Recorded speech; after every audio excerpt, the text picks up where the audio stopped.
আপনারা টাইটানিক জাহাজের নাম শুনেছেন? টাইটানিক জাহাজের 8 গুণ 10 গুণ বড় একটা জাহাজ আছে, আইকন অফ দ্য সি, আমি দেখে এসেছি।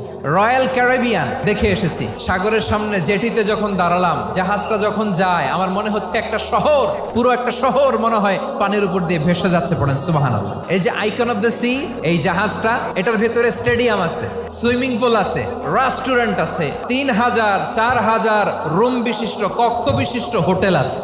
এই সবগুলোর নিয়ে এগুলো চলে সাগরের দোলার মধ্যে, জলোচ্ছ্বাসের মধ্যে। এই সাগরের ভেতরে এই জাহাজগুলোর ভাষায় রাখছে কে?